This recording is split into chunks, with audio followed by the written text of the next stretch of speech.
Hello friends, एडुमेट tutor में आपका स्वागत है। तो आज से हम लोग ग्रामर शुरू कर रहे हैं। तो चलिए देखते हैं कि आज का टॉपिक क्या है। तो आज से हम लोग सिंटेक्स शुरू कर रहे हैं। तो आज का टॉपिक भी सिंटेक्स ही रहेगा। सिंटेक्स को हम लोग सब्जेक्ट वर्ब एग्रीमेंट भी कहते हैं, जिसका हिंदी अर्थ होता है वाक्य विचार। तो इसको सब्जेक्ट वर्ब एग्रीमेंट ही क्यों कहते हैं? क्योंकि सिंटेक्स में हम लोग सब्जेक्ट और वर्ब के एग्रीमेंट अर्थात कब सब्जेक्ट का प्रयोग कैसे होगा और वर्ब का प्रयोग कैसे होगा, यही दो मेन बातें देखते हैं। अब इसका डिफिनीशन देखते हैं। तो सब्जेक्ट और वर्ब दो प्रमुख भाग हैं वाक्य के, और वर्ब का प्रयोग सब्जेक्ट के नंबर और पर्सन के अनुसार करना ही सब्जेक्ट वर्ब एग्रीमेंट कहलाता है। अर्थात सब्जेक्ट का नंबर और पर्सन के अनुसार किसी वर्ब का ही प्रयोग किया जाता है। सब्जेक्ट और वर्ब एग्रीमेंट में केवल दो ही मुख्य रूप से नियम होते हैं, अर्थात सब्जेक्ट वर्ब एग्रीमेंट में मुख्य रूप से दो नियम पर आधारित है। इसी दो नियम पर पूरा सब्जेक्ट वर्ब एग्रीमेंट टिका हुआ है। तो पहला नियम क्या कहता है? Singular subject always takes singular verb, अर्थात सिंगुलर सब्जेक्ट के साथ सिंगुलर वर्ब का प्रयोग किया जाता है।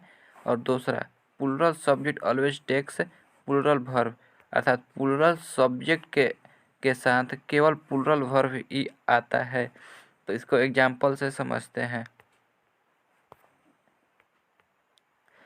देखिए, यहाँ पर सिंगुलर सब्जेक्ट है, यहाँ पे सिंगुलर वर्ब है।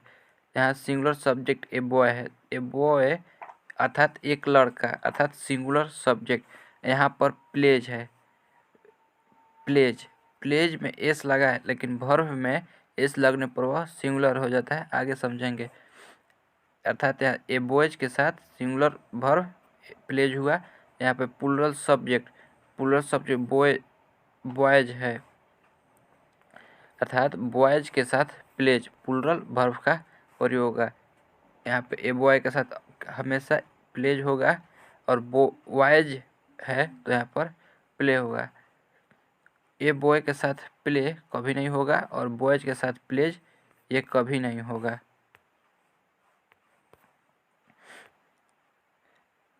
अभी मैंने बात की कि वर्ब में एस एस लगता है तो सिंगुलर कैसे हो जाता है, इसको समझते हैं। जैसे किसी नाउन में एस और ईएस लगता है तो प्लूरल हो जाता है। जैसे कि यहाँ पर बॉय ही ले लेते हैं, ये बॉय है, इसमें अगर एस लगेगा तो ये प्लूरल हो जाएगा। लेकिन यहाँ पर वर्ब है, जैसे ये रन है, रन एक प्लूरल वर्ब है, लेकिन अगर इसमें एस और ईएस लगा देंगे तो ये सिंगुलर हो जाएगा। इस बात को हमेशा ध्यान रखेंगे, इससे हमेशा अनेकों क्वेश्चन आते हैं। अब एक्सेप्शन कुछ समझ लेते हैं। कुछ एक्सेप्शंस हैं सब्जेक्ट और वर्ब में कि सिंगुलर के साथ प्लूरल और प्लूरल के साथ वर्ब सिंगुलर कैसे आता है। एक्सेप्शन है पहला, कि जो आई होता है, जिसका हिंदी अर्थ मैं होता है। आई एक ऐसा शब्द है जिसका प्रयोग सिंगुलर सब्जेक्ट के लिए किया जाता है। आई का प्रयोग हमेशा सिंगुलर सब्जेक्ट के लिए किया जाता है, लेकिन इसके साथ जो वर्ब आता है वो सिंगुलर वर्ब भी प्रयोग किया जा सकता है और प्लूरल वर्ब भी। अर्थात आई के साथ कभी एग्जाम्पल समझते हैं। जैसे यहाँ पर आई के साथ एम एक सिंगुलर सब्जेक्ट वर्ब है, जबकि हैव एक प्लूरल वर्ब है।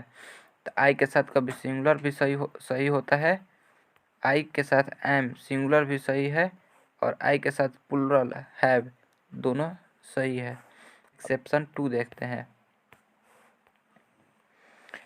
देखिए, यहाँ पर कह रहा है यू एक ऐसा शब्द है जिसका प्रयोग सिंगुलर सब्जेक्ट और प्लूरल सब्जेक्ट दोनों के लिए किया जाता है।